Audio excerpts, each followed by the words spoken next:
இருட்டில் வந்தது கனைகள் தான் நினச்சி சுப்புராஜை மாற்றி போட்டாங்க சார். அம்பாசமுத்திரம் பகுதியில் நடந்தால் கூட தமிழ்நாட்டில் இந்தியாவே ஒரு உழுக்கக்கூடிய ஒரு சம்பவமாக நடந்தது.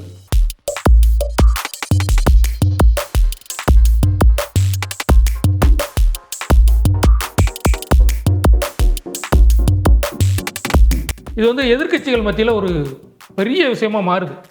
ஏன்னா 2 மினிஸ்டர் இருக்கீங்க, கலெக்டர் இருக்கீங்க, ஒரு கவர்மெண்டால் ஒரு போலீஸ் எஸ்ஐயை காப்பாற்ற முடியலையா அப்படின்னு சொல்லி பெரிய இதாக மாறுது. ஜெயலலிதா வந்து எதிர்க்கட்சி தலைவராக இருக்கிறாங்க, அதிமுக பொதுச் செயலாளர்.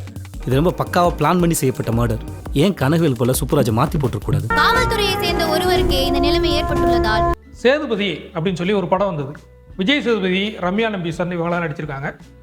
அந்த சேதுபதி படத்தில் விஜய் சேதுபதி ஒரு நேர்மையான போலீஸ் ஆஃபீஸராக இருப்பார். அசிஸ்டன்ட் கமிஷனர் ப்ரொமோஷனுக்காக வெயிட் பண்ணிட்டு இருப்பார். அப்போது என்கொயரிக்கு வந்து ஒரு கேஸ் வரும். அதாவது அவங்க ஸ்டேஷன் லிமிட்டில் ஒரு சம்பவம் நடந்திருக்கும். ஒரு எஸ்ஐ சுப்புராஜ் அப்படிங்கிற எஸ்ஐயை வந்து போட்டுருவாங்க. கூலிப்படை வந்து கொலை பண்ணிடுவாங்க. அது சுப்புராஜ் எப்படி கொலை செய்யப்பட்டார் அப்படின்னு விசாரணை நடந்துக்கிட்டே இருக்கும்போது இன்னொரு எஸ்ஐ கனகவேல் அவருக்கு பதிலாக வந்து இந்த சுப்புராஜ் வந்து கொல்லப்பட்டதா விஜய் சேதுபதி வந்து அந்த விசாரணையில் கண்டுபிடிச்சி எஸ்பிட்ட இது பண்ணுவாங்க. இதுக்கு பின்னால் வந்து வாத்தியார் அப்படின்னு சொல்லி கேரக்டரில் இருக்கக்கூடிய வேலராமமூர்த்தி அவங்க தான் காரணம். அவங்க குடும்பத்தில் உள்ள பிரச்சனை, புருஷமண்டாட்டி பிரச்சனை, அது டைவர்ஸ் வரைக்கும் போய் இப்படி நடந்தது அப்படின்னு. இதுக்கு வந்து இது ஒரு உண்மை சம்பவத்தை அடிப்படையாக கொண்டது அப்படின்னு எல்லாருமே சொன்னாங்க.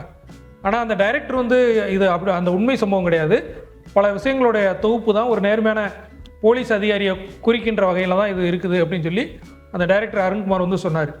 ஆனால் சில சம்பவங்கள் வந்து படத்தில் உள்ள காட்சியும் உண்மையில் நடந்ததும் ஒத்துப்போகக்கூடியதாக இருக்கும்.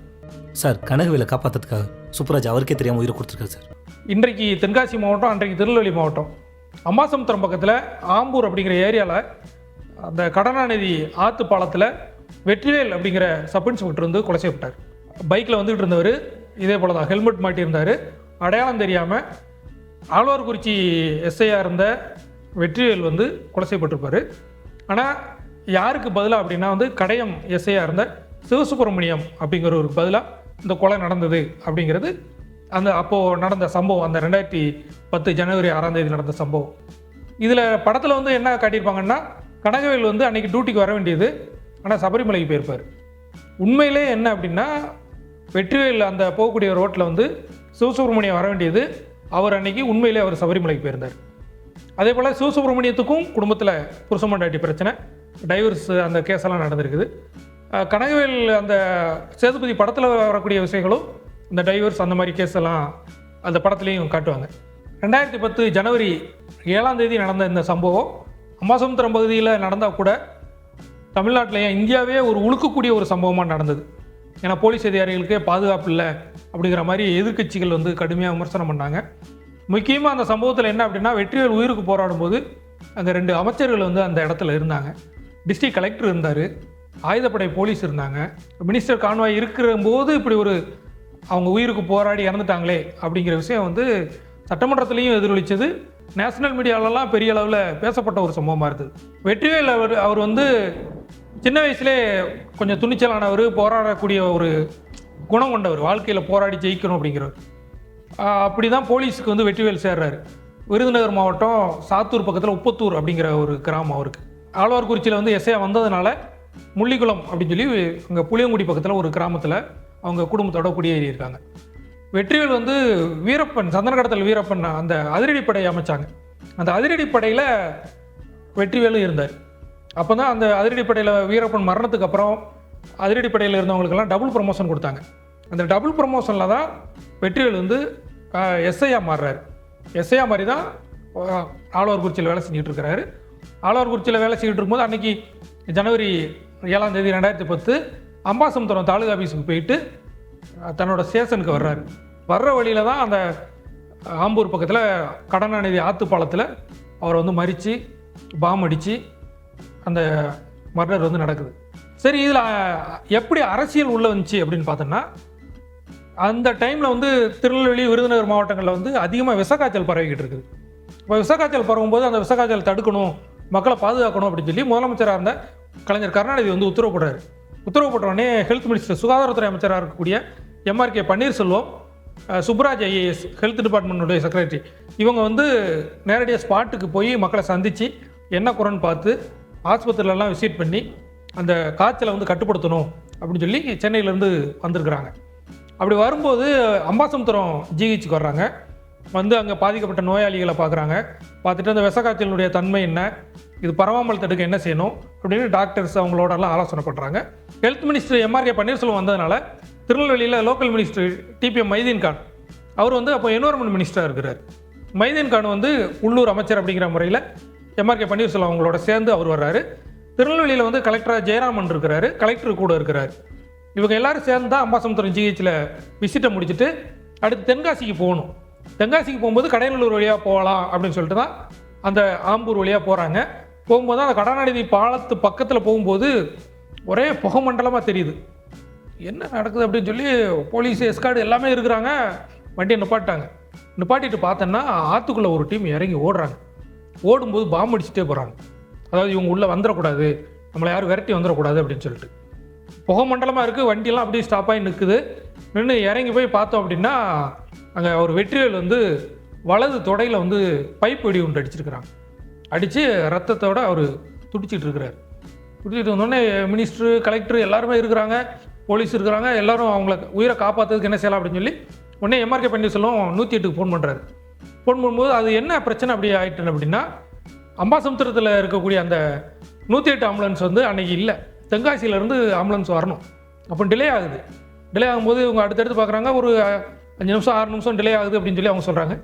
ஆனால் இதுக்கு இடையில ரிப்போர்ட்டர்ஸ் எல்லாம் கூட இருக்கிறாங்க, போலீஸ் எல்லாம் கூட இருக்கிறாங்க. இருந்தவுடனே இதை அப்படியே காட்சி பதிவு பண்ணிடுறாங்க. வீடியோ எடுத்து இந்த வீடியோ வந்து எல்லா நேஷனல் மீடியாவுக்கு, எல்லா லோக்கல் மீடியா எல்லாத்துக்கும் போயிடுது. அதாவது அவர் குடிக்க தண்ணி கேட்டு அந்த எஸ்ஐ வந்து போராடிக்கிட்டு இருக்கிறாரு. அப்போ பாட்டிலில் போய் தண்ணி கொடுக்குறாங்க.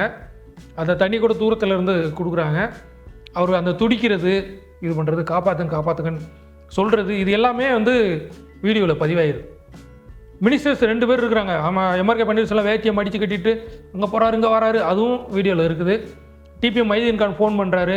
கலெக்டர் ஜெயராமன் அந்த இடத்துல மும்முரமாக அங்கே எங்கேயும் போகிறாங்க. இது வந்து எதிர்க்கட்சிகள் மத்தியில் ஒரு பெரிய விஷயமா மாறுது. 2 மினிஸ்டர் இருக்கீங்க, கலெக்டர் இருக்கீங்க, ஒரு கவர்மெண்டால் ஒரு போலீஸ் எஸ்ஐயை காப்பாற்ற முடியலையா அப்படின்னு சொல்லி பெரிய இதாக மாறுது. ஜெயலலிதா வந்து எதிர்க்கட்சி தலைவராக இருக்கிறாங்க, அதிமுக பொதுச் செயலாளர். அவங்க என்ன சொன்னால் ஒரு கோல்டன் ஹவர்னு சொல்லக்கூடிய அந்த டைமை வந்து இந்த மினிஸ்டர் மிஸ் பண்ணிட்டாங்க. அதனால தான் எஸ்ஐனுடைய உயிர் போயிடுச்சு, நீங்கள் ஏன் உங்களால் காப்பாற்ற முடியல அப்படின்னு சொல்லி கடுமையான அறிக்கைலாம் விடுறாங்க. அப்போது பெரிய பிரச்சனை ஆகுது. அப்போது திருநெல்வேலியில் அஸ்ராக்கர் அவர் வந்து ரொம்ப ஸ்ட்ரிக்டான ஆஃபீஸர், யாருக்கும் பயப்பட மாட்டார் அப்படின்னு பேர் எடுத்தவர். அதே மாதிரி தென்மண்டல காவல்துறை தலைவராக வந்து கண்ணப்பன் இருக்கிறார்.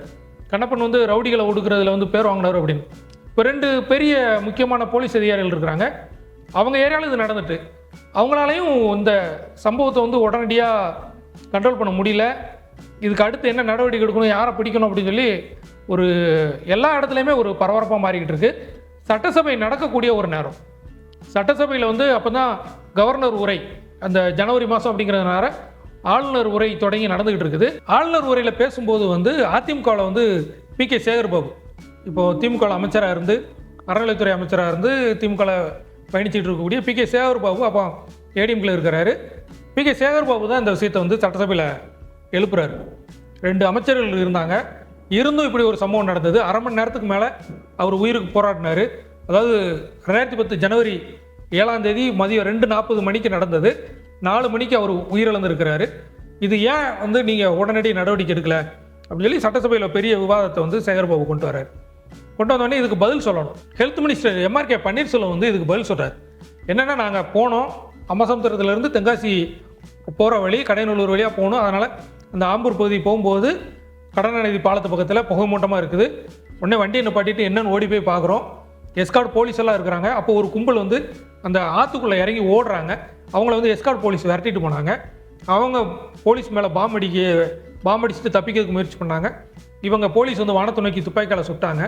இருந்தாலும் அந்த குற்றவாளிகள் வந்து தப்பிச்சு ஓடிட்டாங்க. அவங்கள விரட்டி பிடிக்க முடியல. இவங்க இந்த வெடிகுண்டு வீசப்பட்டு உயிருக்கு போராடிக்கிட்டு இருந்தக்கூடிய எஸ்ஐ வெற்றிவேல், அவருக்கான முதலுதவியை உடனே செய்யறதுக்கு அந்த முயற்சிகள்லாம் நடந்தது. 108க்கு ஃபோன் பண்ணோம், 3 தடவை ஃபோன் பண்ணோம். 108 வரது கொஞ்சம் தாமதமானது. ஒரு 5-6 நிமிஷத்துக்குள்ளே இந்த அடுத்தடுத்த சம்பவங்கள் நடந்தது. உடனே வந்து மைதீன் கான் அவர் அமைச்சருடைய எஸ்கார்டு வாகனத்தில் வச்சு அம்பாசமுத்திரம் ஆஸ்பத்திரி கொண்டு போகப்பட்டு அங்கே உடனடி உயிர் காக்கும் மருத்துவ சிகிச்சைகள் செய்யப்பட்டு அடுத்து வந்து திருநெல்வேலி பாளையங்கோட்டை ஐக்கியரவுண்டு ஆஸ்பத்திரி அங்கே கொண்டு போகிறதுக்கு 108 அனுப்பி வச்சாங்க. இந்த அனுப்பி வைக்கும்போது தான் போகிற வழியில் அவர் வந்து அதிக ரத்தப்போக்கு இந்த மாதிரி விஷயங்கள்னால அவர் இறந்து போயிட்டார் அப்படின்னு சொல்லி பதில் வந்து எம்ஆர்கே பன்னீர்செல்வம் சட்டசபையில் சொன்னார். இது நம்ம ஆசரா கண்ணப்பன் இவங்கெல்லாம் தனியாக டீம் எல்லாம் போட்டு முதல்ல 4 தனிப்படை அப்படின்னாங்க, 7 தனிப்படை அப்படின்னாங்க. எதுக்காக இந்த சம்பவம் நடந்துச்சு அப்படி முதல்ல என்ன சொன்னாங்க அப்படின்னா, வெற்றிவேல் வந்து நேர்மையான இருந்தார், அந்த கடனாநிதி அந்த தாமிரபரணி ஆற்றுல வந்து அதிகமாக மணல் கொள்ளை நடந்தது, அந்த மணல் கொள்ளையை தடுக்கிறதுக்கு வெற்றிவேல் கடுமையாக முயற்சிகள் செஞ்சார், மணல் கொள்ளையை யாரெல்லாம் மணல் கொள்ளை பண்ணாங்களோ அவங்கள விரட்டி பிடிச்சார், அதனால் மணல் கொள்ளையர்கள் தான் எஸ்ஐ வந்து போட்டாங்க அப்படிங்கிற மாதிரி முதல் கட்ட தகவல் அப்படி வந்தது. அப்புறம் ரவுடிசம் கூலிப்படை இதுக்கு எதிராக வெற்றிவேல் நடவடிக்கை எடுத்தார், அதனால தான் இவங்கெல்லாம் சேர்ந்து இப்படி பண்ணிட்டாங்க அப்படிங்கிற ஒரு தகவலும் போடுச்சு. அதுக்கப்புறம் தான் பார்த்தோன்னா ஆழ்வார்குறிச்சி எஸ்ஐ வெற்றிவேல் வந்து அன்றைக்கி அம்பாசமுத்திரம் போயிட்டு வந்தார். அந்த ரூட்டில் கடையம் எஸ்ஐ சிவசுப்ரமணியம் வரக்கூடியது, கடையம் எஸ்ஐக்கு வச்ச குறி தான் வெற்றிவேல் வந்து இறந்து போயிட்டார் அப்படிங்கிறது விசாரணையில் வந்து சொன்னாங்க. மிகப்பெரிய 2 நாட்டு வெடிகுண்டுகள் குற்றவாளிகளால் எஸ்ஐ வெற்றிவேல் மீது வீசப்பட்டு ஒரே புகை மண்டலமாக காட்சியளித்தது. அந்த புகை மண்டலம் காட்சியளித்த அடுத்த 1 நிமிடங்களில் நாங்கள் அந்த இடத்துக்கு சென்று விட்டோம்.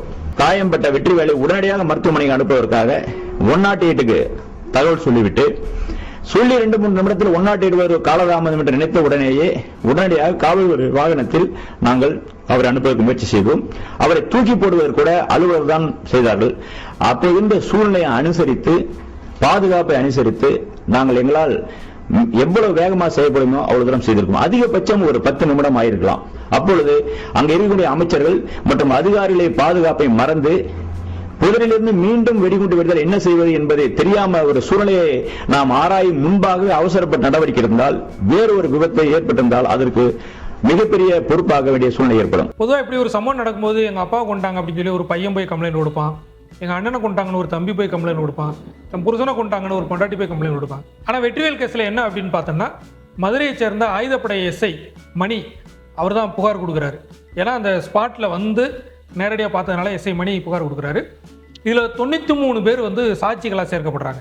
அந்த 93 சாட்சிகளில் கலெக்டர், அப்போது திருநெல்வேலி கலெக்டராக இருந்த, இப்போ தென்காசி மாவட்டம், அப்போ திருநெல்வேலி மாவட்டம் தான், திருநெல்வேலி கலெக்டராக இருந்த ஜெயராமன், சுகாதாரப்பணி துணை இயக்குனர் சுப்பிரமணியம், இணை இயக்குனர் இவர் ஆயுதப்படை எஸ்ஐ மணி, ஆயுதப்படை போலீஸாக இருக்கக்கூடிய பாலமுருகன், துரைமுருகன், டிரைவர் செந்தில், இது மட்டும் இல்லாமல் ரிப்போர்ட்டர்ஸ் அங்கே இருக்க அந்த நேரடியாக அந்த சம்பவத்தை பார்த்தவங்க, இவங்கெல்லாம் சேர்த்து ஒரு 93 பேர் முக்கிய சாட்சிகளாக சேர்க்கப்படுறாங்க. இதில் என்ன அப்படின்னு பார்த்தோம்னா கடையம் எஸ்ஐயாக இருந்த சிவசுப்ரமணியம், ஸ்ரீகொண்டம் பக்கத்தில் வெள்ளூர் அந்த கிராமத்தை சேர்ந்த சிவகாமி, இவங்க 2 பேருக்கும் திருமணம் நடக்குது.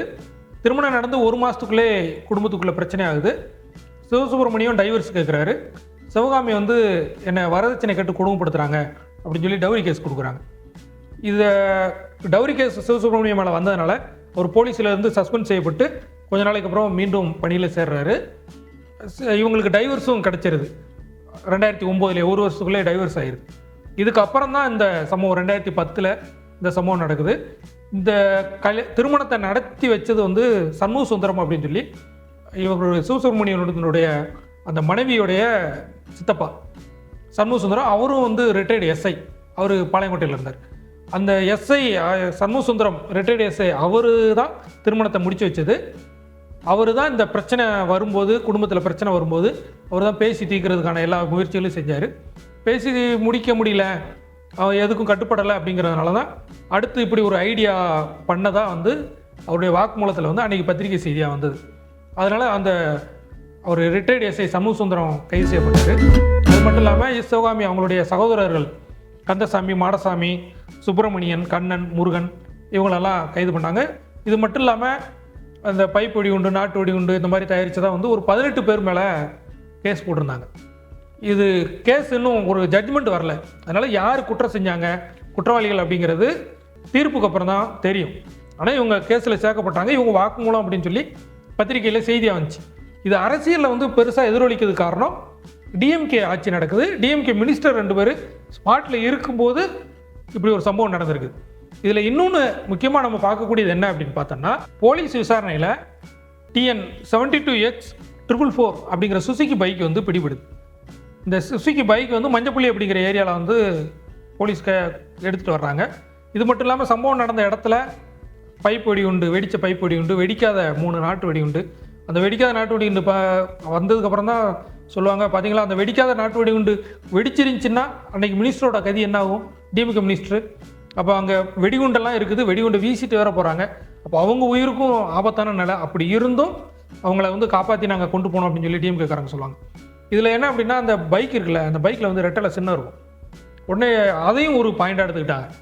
இது அதிமுகவினர் செஞ்ச சதி, திமுக ஆட்சிக்கு கெட்ட பிறகு உண்டாக்குறதுக்காக அதிமுகவினர் இப்படி பண்ணிட்டாங்க அப்படின்னு சொல்லிட்டு அவங்க ஒரு பிரச்சாரம் பண்ணாங்க. அதிமுகவும் மற்ற எதிர்க்கட்சிகளும் எல்லாம் என்ன செஞ்சாங்கன்னா, ஒரு எஸ்ஐக்கு கூட உங்களால் பாதுகாப்பு கொடுக்க முடியல, ஒரு உயிரை காப்பாற்ற முடியல, அந்த கோல்டன் ஹவர்னு சொல்லக்கூடிய அந்த நேரத்தை வந்து நீங்கள் கடைப்பிடிக்கலை அப்படிங்கிறது, துரிதமாக செயல்பட்டுருக்கலாம், இன்னும் கொஞ்சம் வேகமாக செயல்பட்டுருந்தா அவரை காப்பாற்றிருந்துருக்கலாம், அந்த ரத்தம் அதிகமாக போகாமல் தடுத்துருந்துருக்கலாம் அப்படின்னு சொல்லி அந்த விஷுவலை வந்து நிறையா திரும்ப போட்டு ஒரு பெரிய அதிர்ச்சிக்குரிய சம்பவமாக வந்து இந்தியா முழுக்கவே ஒரு பேசப்பட்ட ஒரு சம்பவம். அதனுடைய காட்சிகளை மையப்படுத்தி சேதுபதி படத்தில் வந்தாங்க. சேதுபதி படத்தில் நிறைய எக்ஸ்ட்ராலாம் வந்திருக்கும். அதாவது அந்த வேலராமமூர்த்தியை போய் அவர் திருவிழாவில் போய் அடித்து அரெஸ்ட் பண்ணி கூப்பிட்டு வர்றது, சம்பவத்தில் ஈடுபட்ட ஒரு 3-4 பேரை என்கவுண்டர் பண்ணுறது, ஒரு சினிமாத்தனம் அப்படின்னு சொல்லி இருக்குதுல்ல, அந்த மாதிரிலாம் இதில் நடக்கலை. என்ன சம்பவத்தை சரியாக செஞ்சுருக்கணும், தப்பாக பண்ணி விட்டாங்க. யாரு மேல சார் எங்களை விட்டுருங்க சார். அதாவது ஏற்கனவே திருநெல்வேலி தென் மாவட்டங்கள் அப்படின்னாலே கூலிப்படை ஆதிக்கம், வெடிகுண்டு, துப்பாக்கி, அருவா, அந்த மாதிரி கலாச்சாரம் அப்படின்னு சொல்லி ஒரு பேர் இருந்துச்சு. இப்போ இந்த மாதிரியான விஷயங்கள் சம்பவங்கள் நடக்கிறது அந்த ஊருக்கான பெருமை இருக்குதுல்ல, அந்த பெருமையை மழுங்கடிச்சிருது. ஒரு சிலர் செய்யக்கூடிய இந்த மாதிரியான சம்பவங்கள் ஒட்டுமொத்த மக்களையுமே பாதிக்குது. வெளியூரில் போய் இந்த ஊரா நீங்கள், ஓ அந்த ஊரா அப்படின்னு அது சினிமாவிலேயே அந்த மாதிரி காட்டிடுறாங்க. இது ஒரு துன்பகரமான அதிர்ச்சிக்குரிய சம்பவம். கொலை செய்யப்பட்ட வெற்றிவேல் குடும்பம், அதிலிருந்து தப்பிச்ச சிவசுப்ரமணியம் எஸ்ஐ அவங்க குடும்பம், அது மட்டும் இல்லாமல் இந்த சம்பவத்தில் சிவகாமி அவங்களுடைய அண்ணன் தம்பி அக்கா தங்கச்சி எல்லாருமே வந்து கேஸுக்கு அலைஞ்சு அந்த மாதிரி பாதிக்கப்பட்டு அவங்க குடும்பம் எல்லாருமே ஒரு பாதிப்படையக்கூடிய ஒரு நிலையை வந்து ஒரு சம்பவம் உருவாகிடுது. ஒரு நொடியில் வந்து ஒரு குடும்ப சண்டை ஒரு இந்தியா அளவில் வந்து அரசியலில் பேசக்கூடிய அளவில் மாறிட்டு ஒரு உயிரை பறிச்சிருச்சு. அந்த ஒரு நொடியில் நடக்கக்கூடிய மாற்றங்கள் வாழ்க்கையே மாற்றிடுது, அரசியல்லையும் பெரிய மாற்றத்தை உருவாக்கியிருக்கு.